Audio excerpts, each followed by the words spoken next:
Well, thank you very much. We very much appreciate the attention.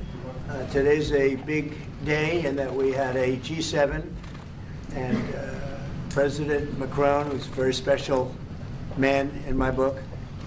We were together, we did it together, and I think a lot of progress has been made. We've had some very good talks with Russia. We've had some very good talks with others, and we're trying to get the war ended with Russia and Ukraine, and I think we've come a long way in a short period of weeks. And the president's been very helpful also.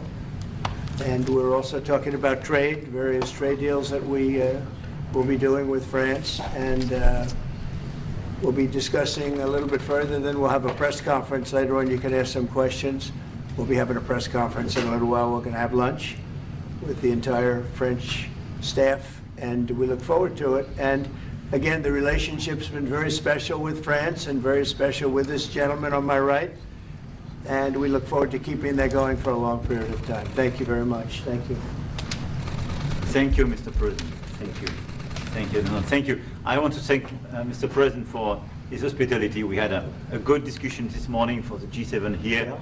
And for the third year of this war in Ukraine, and I think our common objective clearly is to build peace, and a solid and long-standing peace. And this is what we will discuss, obviously, because I have great respect for the bravery and the resistance of Ukrainian people. And we do share the objective of peace, but we are very aware of the necessity to have guarantees and solid peace in order to stabilize the situation. I'm here as a friend because through centuries we've been friends, and we are personal friends, as you mentioned it, because we work very well together.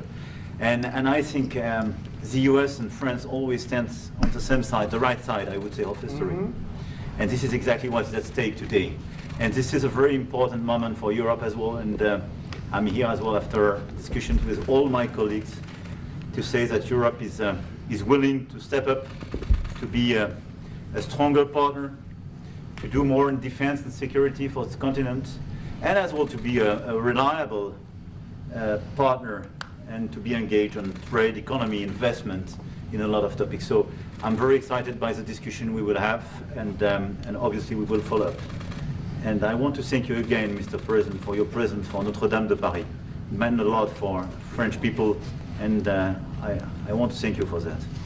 That's the cathedral, and they've done a fantastic job. The president's done a great job in bringing it back. That was a terrible thing, like, what, 5 years ago? Yeah. Watching that burn was a very horrible sight, and you've done a fantastic job in bringing it back, so I congratulate you. Thank you for being here. Thank you, President. Thank you very much. Anybody want to ask a question or two? Or is that a foolish question? Thank you, Mr. President. Ukrainians on the critical minerals deal. It looks like we're getting very close. The deal's being worked on, and we're, I think, getting very close to getting an agreement where we get our money back over a period of time.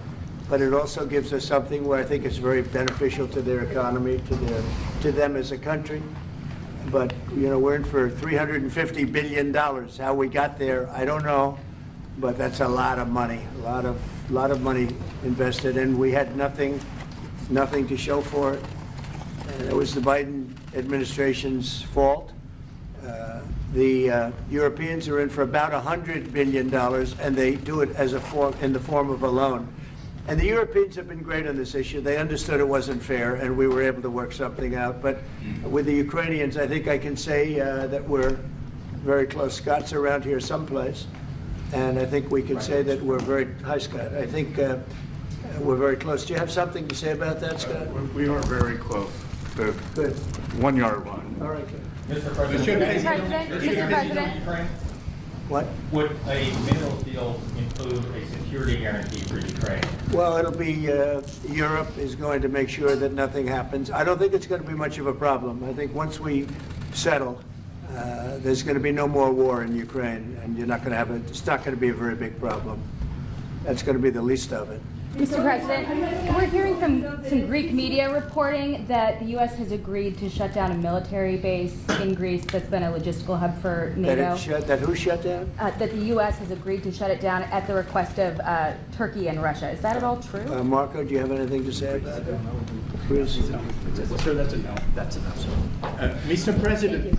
Mr. President. Is it a no? You said? It's a no, sir. It's not a correct story. Thank you. Mr. President, how do you react to people in Europe who say that you are abandoning Ukraine and that you are going to sacrifice the security of Ukraine by making a deal with Vladimir Putin? No, we're helping Ukraine like nobody's ever helped Ukraine before. And I can say this, if I didn't become president, Ukraine would right now still be at a level where there would be no even thinking about a peace. And it was, it's a sad thing that this happened. This would have never happened, this war, if I were president. Zero chance. And it has happened. So my function is to get you out of the war, get them out of the war, let them live. It's a bloody war, it's a horrible war. Thousands of people are being killed a week. And I would say Russia, maybe 700,000 people. I think Ukraine probably a similar number. And that's not talking about the towns and the cities that have been blown up. That's talking about soldiers. This has been a horrible, bloody mess. And we're going to get it solved. We got to get it solved. And you know, we're not talking about America's soldiers, soldiers from this country. We're talking about Russia and Ukraine. But on a humanitarian basis, we have to get this very, very bloody, savage problem solved. And I will say this also, it could lead to World War III if it's not solved. You know, there'll be a point at which it's not going to stop at those two countries. Already there's such involvement from other countries. And it could really lead to a very big war, World War III. And we're not going to let that happen either. Would you support the idea to send European troops in Ukraine to back the ceasefire? European troops may go into Ukraine as peacemakers. So when the agreement is done, they can watch that everything's followed properly. I don't think that's going to be a problem. And a lot of the European countries, I think, I don't want to speak for France, but I know that the presidents talked about doing that also. I think that'll be a very good day when we can go in as peacekeepers as opposed to what's going on right now with everybody being killed. Will they have US backing, those troops going into Ukraine? Will they have